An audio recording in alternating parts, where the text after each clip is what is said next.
Well, hi there, Transmath students. Hope you're having a nice day today. We got a flipped lesson today on solving one-step algebraic equations. And so, like normal, I'm going to have you take notes right along with me. And so at the top of your paper there, write 8-6, solving one-step equations.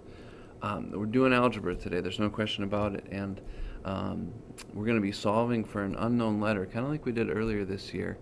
And we actually called those one-step equations as well, except today they're going to be involving multiplication and division.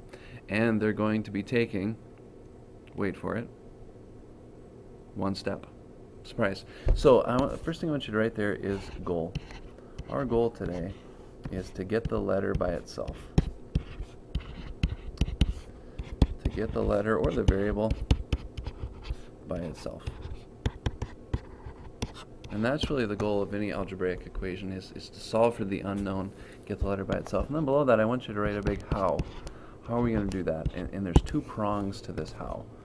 The first thing we're going to do is we're going to follow reverse PEMDAS. Right? To solve a question, you always follow the order of operations. We're kind of doing that backwards today. We're getting a letter by itself and undoing an equation. And so instead of PEMDAS and doing any adding and subtracting at the end, we're going to do subtracting and adding at the beginning. That'll be our first step, if there is any. And then instead of doing multiplying and dividing second, we're going to do multiplying and dividing second after we do the subtracting and adding. We're not going to have any exponents or parentheses to deal with. That'll come next year in algebra. But that's our order, subtracting and adding first. We actually won't have any of that today. Dividing and multiplying second. So that's the order that we do things in. And then the second how, you may remember this from earlier in the year, we're going to use opposites. It's all about opposites. And so for us, really, in this lesson, we're going to be seeing dividing and multiplying. And in the next lesson, we're going to be doing both of those. It'll be called two-step equations. But we're going to use opposites. And so that's where we're going. The kind of questions we're going to see today are relatively short, and I'm going to make one up here that we can do in our head. And so we're going to see a letter and a number kind of put together. I'm going to slide this down, kind of like this. 4x equals 24. And so when you see this, like this is one you can do in your head, is 4 times what is 24?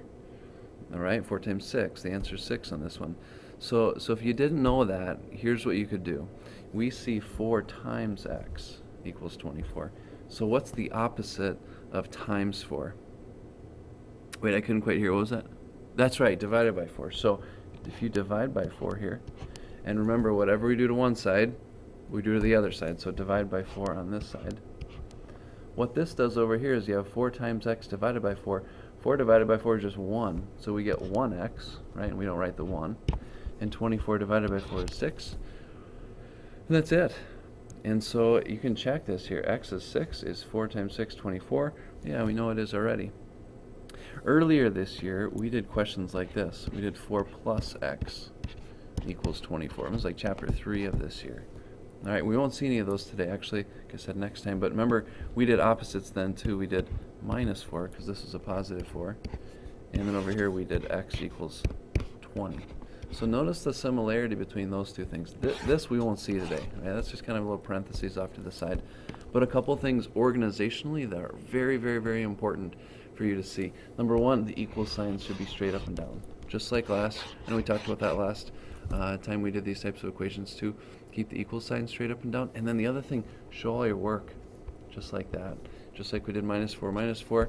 And so before we go any further, I want you to make those two notes here. Say something about keeping things organized, the way that the equal signs line up, right? Your algebra teacher next year is going to love if you have those habits down. And then the other thing I want you to make, I always call it the golden rule of equation solving. Whatever you do to one side, you do to the other. Yeah, and you can write more than that too. But we have that down in our notes, and it's a big one to remember. Whatever divide by 4 on this side, divide by 4 on that side. So this is the kind of stuff we're going to be seeing today. That's an easy one because it's the first one we've done. And sometimes you can do them in your head like that, and sometimes you can't. Even if you think you can do it in your head, I want to see that work down there as well, because really about getting into good habits today. Okay, let's go a couple more examples, and then I think you'll kind of get the hang of it here. What if it's one we can't do in our head? What if it's like 5g equals 36? So you're thinking 5 times what is 36? Well, that one doesn't have a nice neat number. I mean, it's going to be 7 something. So the way we do this to undo this equation and get the g by itself is you divide by that 5, and whatever you do to one side, you do to the other. G would be, if you take 36 divided by 5, that'd be 7 with 1/5 left over, right? Because 7 times 5 is 35, so that'd be 7.2.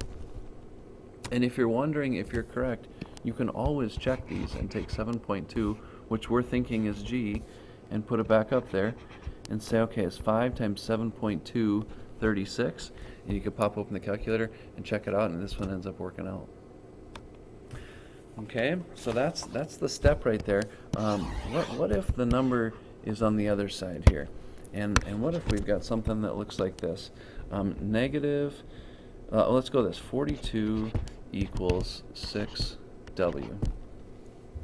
All right, and this time the letter's over on this side.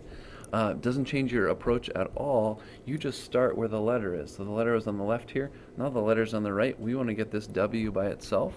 To do that, the 6 needs to go away. Right now it's 6 times w. So to get rid of a times 6, we divide by 6. Whatever you do to one side, you do to the other. 42 divided by 6 is 7. 7 equals w. And again, you could check it and say, okay, is 6 times 7, right? We're thinking 7's w, 42, and it is.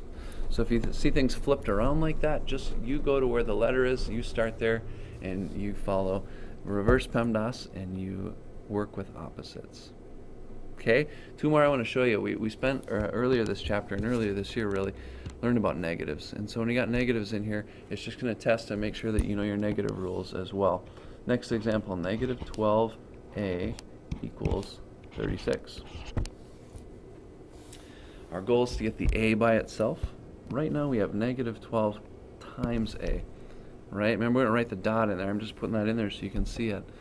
Negative 12 times a. So you think, what's the opposite of multiplying by negative 12? Well, it's dividing by negative 12.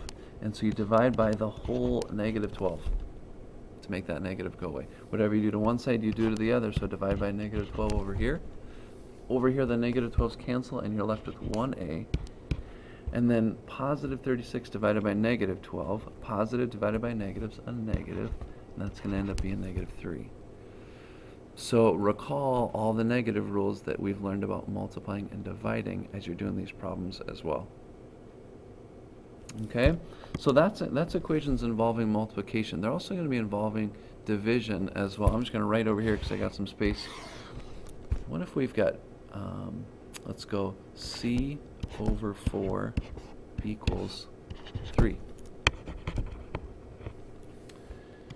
And this one looks a whole lot different. You might notice, like, we got a fraction in there, right? And remember that fractions are just division problems. So we're thinking, what divided by 4 is 3, right? And you can probably do in your head and think, well, 12 divided by 4 is 3. To undo this equation, we're doing subtracting and adding first, which we don't have, multiplying and dividing second. This says divided by 4. So if you think to yourself, what's the opposite of dividing by 4?